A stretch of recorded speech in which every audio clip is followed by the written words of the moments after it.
তাহলে প্রথম এখানে দেখি অধ্যায় ৮ ভূমিরূপ।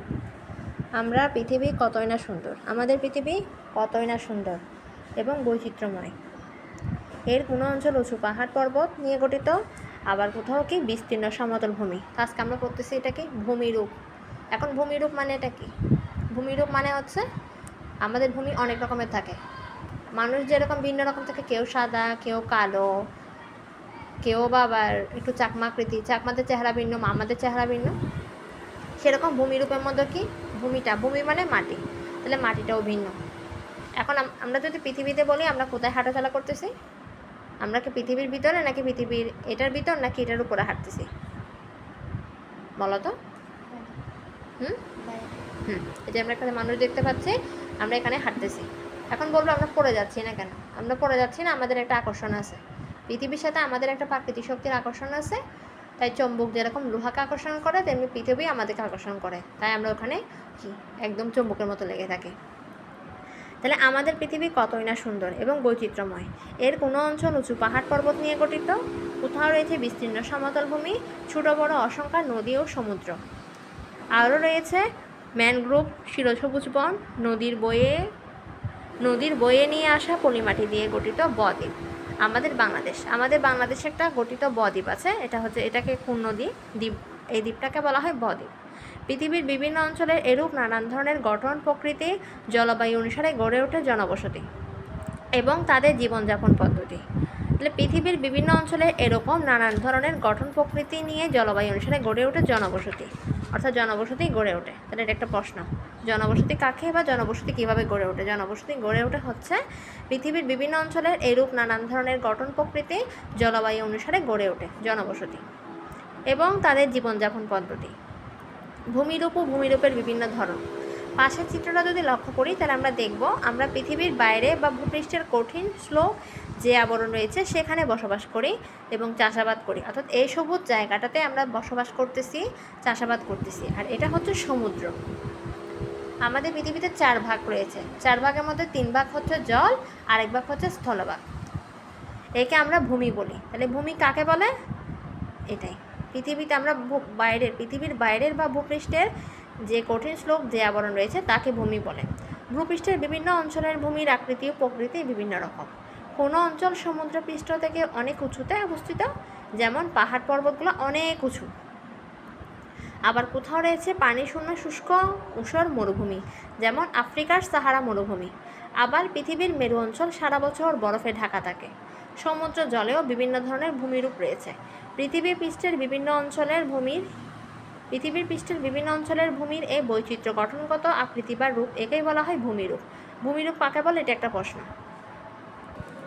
তারপর দেখো, পৃথিবীর বিভিন্ন অঞ্চলের ভূমির রূপ ও গঠন ভিন্ন ভিন্ন। পৃথিবীর বিভিন্ন অঞ্চলে, যেমন আমাদের চট্টগ্রামে উত্তর দিকে খাগড়াছড়ি এলাকা থেকে অনেক উঁচু উঁচু পাহাড়। আবার চট্টগ্রামের দক্ষিণ প্রান্ত দিকে আমরা নগরের দিকে খেয়াল করলেও ওইখানে অনেক উঁচু উঁচু পাহাড়। আবার মাঝখানে একটু সমতল ভূমি আছে। তাহলে বাংলাদেশের বিভিন্ন জেলা বা অঞ্চলের ভূমির গঠনের বৈচিত্র্য দেখা যায়। এখন বৈচিত্র্য মানে হচ্ছে ভিন্নতা দেখা যায়। বৈচিত্র্য কি? ভিন্নতা। ভূমিরূপের বিভিন্ন ধরন সম্পর্কে আরও কিছু জানি। পৃথিবী পৃষ্ঠের বা পৃথিবীর স্থলভাগের ভূমিরূপকে প্রধানত 3 ভাগে ভাগ করা হয়েছে। কয় ভাগে? 3 ভাগে। কী কী? পাহাড় পর্বত, মালভূমি, সমভূমি। এই 3টা, পাহাড় পর্বত, মালভূমি, সমভূমি। এখন মালভূমি কি, সমভূমি কি? সমভূমি মানে বুঝতে পারতেছি আমরা সমান ভূমি, যেখানে আমরা রাস্তাঘাটে গাড়ি চলে, মানুষ হাঁটাচলা করতে পারে। আর পাহাড় পর্বত মানে অনেক উঁচু। এখন মালভূমি কি? মালভূমিকে জানতে হবে। তাহলে পাহাড় এবং পর্বত, মালভূমিটা কিন্তু আমাদের কাছে নতুন শব্দ, তাই তো? পাহাড় পর্বত আমরা শুনছি, আবার সমভূমিটাও শুনছি, কিন্তু মালভূমিটা কম শুনছি। তাহলে এখন মালভূমিকেও এটা জানতে হবে। তাহলে পাহাড় এবং পর্বত সমুদ্রপৃষ্ঠ থেকে উঁচুতে। আমরা এখন জানবো পাহাড় পর্বতটা কী। পাহাড় এবং পর্বত সমুদ্রপৃষ্ঠ থেকে। সমুদ্র মানে হচ্ছে সমুদ্র থেকে অনেক উঁচুতে অবস্থিত, অর্থাৎ সমুদ্রের নিচে থাকবে আর অনেক উঁচুতে পাহাড় অবস্থিত। পাহাড়গুলো পর্বতের তুলনায় কিছুটা কম উঁচু। পর্বত যতটা উঁচু, এটা হচ্ছে পর্বত, আর এগুলো পাহাড়। পর্বত কিন্তু অনেক উঁচু, যেমন মাউন্ট এভারেস্ট পর্বত, হিমালয় পর্বত, মাউন্ট এভারেস্ট, এটাই। তাহলে পাহাড় কি তোমার অনেক, তার থেকে একটু নিচু, পর্বতের তুলনায় পাহাড়টা অনেক নিচু। তাহলে বাংলাদেশের সিলেট, চট্টগ্রাম, পার্বত্য চট্টগ্রাম, খাগড়াছড়ি, বান্দরবান, রাঙামাটি, কুমিল্লার পাহাড় রয়েছে। তাছাড়া বাংলাদেশের বগুড়া, দিনাজপুর, রংপুর, টাঙ্গাইল, ময়মনসিংহ পাহাড় দেখা যায়। পর্বত সমুদ্রপৃষ্ঠ থেকে অনেক বেশি উঁচুতে অবস্থিত। পর্বত সমুদ্রপৃষ্ঠ থেকে অনেক বেশি উঁচুতে অবস্থিত, খাড়া ঢাল বিশিষ্ট এবং বহুদূর পর্যন্ত বিস্তৃত হয়। পর্বতের উচ্চতা সাধারণত সমুদ্রপৃষ্ঠ থেকে 600 মিটার বা তার বেশি হয়। যেমন আমাদের অতি পরিচিত হিমালয় পর্বতমালা হচ্ছে যে এর একটা অন্যতম উদাহরণ। তাহলে এখন আমরা জানি পাহাড়ের কি, পর্বত কি বুঝছো? পর্বত হচ্ছে অনেক উঁচু, যার উচ্চতা হচ্ছে 600 মিটার সমুদ্রপৃষ্ঠ থেকে, অর্থাৎ সমুদ্র থেকে একদম পাহাড় 600 মিটার অনেক উঁচুতে, আর পাহাড়টা পর্বত, আর পাহাড়টা কি তোমার একটু সামান্য নিচু, ধরো তোমার 400 হবে, না হলে 300 হবে, 300 মিটার। এখন আমরা মালভূমি কি জানি? মালভূমি হতে সাধারণত পর্বত থেকে নিচু কিছু, সমুদ্র থেকে উঁচু হয়। মালভূমি সাধারণত পর্বত থেকে নিচু এবং সমভূমি থেকে উঁচু হয়। সামান্যত মাটি থেকে একটু উঁচু হয়, আবার পর্বত থেকে একটু নিচু হয়। মালভূমির ঢালু হয়ে নিচের দিকে যায়, এই যে একটু নিচের দিকে যায়, এটাই হচ্ছে মালভূমি। তবে এর উপরের দিকে প্রায় সমতল কিংবা কিছু ঢেউ খোলানো হয়, যেটা আমরা পাহাড় এভাবে একটা ঢেউ খেলানো দিই, এরকম এই ঢেউ আকৃতি কী হয়, এটা হচ্ছে মালভূমি। অনেকটা টেবিলের মতো দেখতে হয় বলে একে টেবিল ল্যান্ডও বলা হয়। অনেকটা দেখতে টেবিলের মতো, এই যে এটা দেখছো, সমভূমি থেকে একটু উঁচু, আবার পাহাড় বা পর্বত থেকে একটু উঁচু জায়গাতে উঠছি, কিন্তু এইটা কিন্তু একটা টেবিলের মতো, মানে নিচে সমান উপরে টেবিলের মতো, বুঝছো? অর্থাৎ নিচের ফ্লোরটা কি তোমার নিচু, আর উপরের অংশটা টেবিলের মতো উঁচু। তাহলে এটাই হচ্ছে কি তোমার টেবিল ল্যান্ডও বলা হচ্ছে এখানে। তারপর হচ্ছে এশিয়াতে এটাকে কি বলা হয়, টেবিল ল্যান্ড, এটা আমরা শিখে নিতে পারি। মালভূমি কীরকম? সাধারণ পর্বত থেকে নিচু কিন্তু সমভূমি থেকে উঁচু, এটাকে বলা হয় মালভূমি। এশিয়া মহাদেশে অবস্থিত তিব্বতের মালভূমি বিশেষ সবচেয়ে উঁচু মালভূমি। তাহলে সবথেকে উঁচু মালভূমির নাম হচ্ছে তিব্বতের মালভূমি। মালভূমির আশেপাশে বিস্তীর্ণ সমভূমি থাকে। মালভূমির আশেপাশে কী থাকে? বিস্তীর্ণ সমভূমি থাকে। সমভূমিতে পশুপালন, ফুল ফল ইত্যাদি চাষ করে এখানকার অধিবাসীরা জীবন ধারণ করে। তাহলে মালভূমিতে কী করে? ওরা চাষাবাস করে, ওরা জীবিকা নির্বাহ করে। কী কী চাষ করে? পশুপালন করে, ফুল ফল চাষ করে। এখন আমরা জানবো কি সমভূমি নিয়ে। সমভূমি সমুদ্রপৃষ্ঠ থেকে সামান্য কিছু উপরে অবস্থিত, অর্থাৎ সমুদ্র নিচে, তার থেকে আর আমাদের সমভূমিটা একটু উঁচুতে। সমতল ভূমিতে নিয়ে বিস্তীর্ণ সমভূমি অঞ্চল গঠিত হয়। সমভূমি খাড়া বা ঢালুও নয়, খাড়া মানে কোন আকৃতির এরকমও নয়, আবার ঢালু মানে একদম চিকন তলোয়ারের মতো নয়। বাংলাদেশের অধিকাংশ অঞ্চলই সমতল ভূমি নিয়ে গঠিত সমভূমি। বাংলাদেশের অধিকাংশ অঞ্চলই হচ্ছে সমতল ভূমি নিয়ে গঠিত সমভূমি। কৃষিকাজের উপযোগী জমি, জীবনযাপনের জন্য প্রয়োজনীয় সামগ্রী সমতল ভূমিতে অনেক সহজলভ্য। নদীর বস্ত্রে আনা পলি মাটি দিয়ে গঠিত বলে এই অঞ্চলে মাটি উর্বর হয়। এই জন্য বিভিন্ন প্রকার ফসল যেমন ধান, গম, পাট, আলু সহ নানান শাকসবজি, ফলমূল ও অন্যান্য প্রয়োজনীয় ফসলের উৎপাদন বেশি হয়। কৃষিকাজ সমভূমির অঞ্চলের মানুষের প্রধান জীবিকা, অর্থাৎ যেখানে সমভূমি সেখানে অবশ্যই কৃষিকাজ হবে। তো কৃষিকাজটাই হচ্ছে মানুষের প্রধান জীবিকা। তাছাড়াও মাছ শিকার, গরু ছাগল ও অন্যান্য পশুপালন করেও সমভূমির অনেক মানুষ জীবিকা নির্বাহ করে। তাহলে সমতল ভূমিতে যারা বসবাস করে ওরা কি কৃষিকাজও করে, বিভিন্ন ফলমূল চাষ করে, আবার কি করে ওরা মাছ চাষও করে, ওরা গরু পশু পাখিও লালন পালন করে।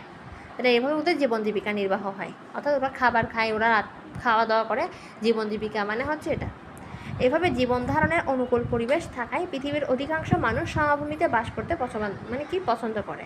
এই জন্য মানুষের জীবনের সমভূমির প্রভাব অপরিসীম। তাহলে সমভূমির প্রভাব আমাদের অপরিসীম।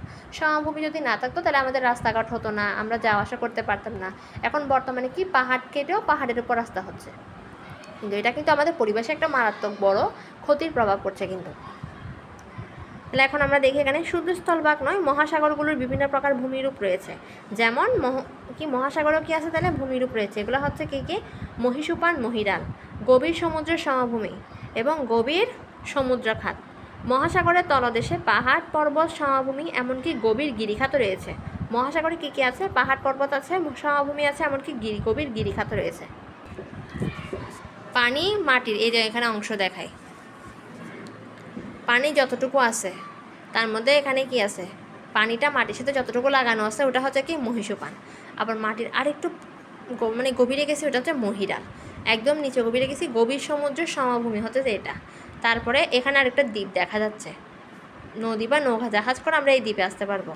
আবার নিচের দিকে নামছি, এটাই কি তোমার মহীসোপান, তারপর এটা মহীডাল, তারপর এটা সমভূমি। এটা হচ্ছে কি গভীর সমুদ্র খাত, মানে হচ্ছে গিরিখাত, গভীর সমুদ্রের গিরিখাত। তারপর এটা কি, এগুলো হচ্ছে কি শৈলশিরা, এগুলোকে বলা হচ্ছে এই পাশেগুলোকে শৈলশিরা। আজকে আমরা আমাদের পার্ট 1 পড়ছি, শুধু পার্ট 1-এর যেসব কারণ জানছি পার্ট 2 আমরা আগামীকাল পড়বো। সবগুলো যদি আজকে একসাথে পড়ি কি মনে থাকবে না। তো আজকে আমরা যেসব কারণ জানছি কি ভূমিরূপ কয় ধরনের, পাহাড় পর্বত, মালভূমি, সমভূমি। পাহাড় পর্বত কাকে বলে, মালভূমি কাকে বলে, সমভূমি কাকে বলে, এটা আমাদের জানার প্রয়োজন। তারপরে আবার সমুদ্র খাতের মধ্যে ভাগ করা হয়েছে মহীসোপান, মহীডাল, সমুদ্রের গিরিখাত, আরও কী কী আছে, মহীসোপান, মহীডাল, গভীর সমুদ্রের সমভূমি, গভীর সমুদ্র খাত, মহাসাগরের তলদেশে আছে পাহাড় পর্বত, সমভূমি, এমনকি গভীর গিরিখাতও রয়েছে। তাহলে এগুলো আমরা আজকে জানছি। তাহলে আমাদের এগুলো আজকে কাকে বলে, এগুলো কী প্রয়োজন, এগুলো কেন ব্যবহার হয়, এটা কেন আছে, এসব কিছু আমাদের জানা প্রয়োজন। তো আমরা আজকে জানলাম। এখন এই বিষয়ে আমরা প্রশ্ন শিখে আসবো। তারপরে আমরা আগামীকাল আলোচনা করব ক্লাস 2 নাম্বারে কি পার্ট 2 ভূমিরূপ পরিবর্তনের কারণ, অর্থাৎ ভূমিরূপ কেন পরিবর্তন হচ্ছে। এই যে একটু আগে বললাম, এটা হচ্ছে একটা কি আমাদের প্রাকৃতিক কারণ আর মানবসৃষ্ট কারণ। প্রাকৃতিক কারণ বন্যার কারণে ভূমিরূপের পরিবর্তন হচ্ছে, বন্যা হওয়ার কারণে পাহাড় ভূমি ধসে পড়ে যাচ্ছে, আর অনেক সময় রাস্তাটাও ধসে পড়ে গেছে। যেমন আমাদের আগ্রাবাদের ওই আর তোমার কি বিমানবন্দরের আগে এই বর্তমানে এই বছর রাস্তা ভেঙে পড়ে গেছে বন্যা হওয়ার কারণে, আগ্রাবাদের দিকে রেল স্টেশন আরও পরে, যেখানে রেলে চলে রেল স্টেশন হালিশহর 1600-এর আগে কি তোমার অনেক পরে কি রাস্তা ভেঙে পড়ে গেছে, যার কারণে গাড়ি যাওয়া আসা করতে পারতেছে না, গাড়িও পানির মধ্যে চলে গেছে, গরু ছাগলও পানিতে এবছর ভেসে গেছে এই বন্যার কারণে। এখন বন্যার কারণে অনেক স্টুডেন্ট থেকে পরীক্ষা দিতে, অনেকের বই খাতা বিজে তো শেষ। তাহলে এই মানব এগুলো প্রাকৃতিক কারণে, এইসব প্রাকৃতিক কারণে হচ্ছে কি আমাদের ভূমির পরিবর্তন হয়ে যাচ্ছে। তাহলে এখন স্টুডেন্টরা পরীক্ষা দিতে যাচ্ছে পানিতে ভিজে, কিন্তু বই খাতা ভিজে গেছে, অ্যাডমিট কার্ড ভিজে গেছে। এটা একটা খারাপ দিক হয়েছে, ওদের বই খাতা ভিজে গেছে, পরীক্ষা স্থগিত করা ছিল, কিন্তু এখন পরীক্ষা স্থগিত করা হয়নি। তখন এটা নিয়ে ওরা আন্দোলন করতেছে, কিন্তু ওরা পরীক্ষা দিতে পারতেছে না, ওরা আন্দোলনও করতে পারতেছে। ওদের কাছে একটা দরকার ছিল একটা আবেদন করা শিক্ষামন্ত্রীর কাছে। এখন যাই হোক, তা আমরা আলোচনা করতেছি কি ভূমিরূপ পরিবর্তনের কারণ নিয়ে। তাহলে প্রাকৃতিক কারণ আছে, মানবসৃষ্ট কারণ আছে। মানবসৃষ্ট কারণ কি, মানুষ পাহাড় কেটে রাস্তা বানাচ্ছে, নগর বানাচ্ছে, তার ফলে আমাদের প্রকৃতির উপর, আমাদের পৃথিবীর উপর অনেক বিরাট মারাত্মক প্রভাব হচ্ছে। যেমন শহরে গেলে আমরা এখন দেখবো অনেক উঁচুতে অনেক উঁচু উঁচু পাহাড়ি রাস্তা, যেখানে একটা ওই রিক্সা যারা চালায়, অটো রিক্সা না, যেগুলো এমনি রিক্সা চালায়, সাধারণ রিক্সা চালায়, ওরা কিন্তু উঁচু পাহাড়ে দিয়ে চলতে পারে না। এখন মোটর রিক্সা প্রয়োজন হয়, যেটা মেশিনের সাহায্যে সিএনজি বাস এগুলো কিন্তু মানে কি ওদের গাড়ির ব্যাটারির সাহায্যে ওরা কি দ্রুত উপরে চলে যেতে পারে। তাহলে আমরা আগামী ক্লাস 2 নাম্বারে পড়বো কি ভূমিরূপ পরিবর্তনের কারণ। একটা হচ্ছে প্রাকৃতিক কারণ আর একটা হচ্ছে মানবসৃষ্ট কারণ। প্রাকৃতিক কারণগুলো কী কী, মানবসৃষ্ট কারণগুলো কী কী।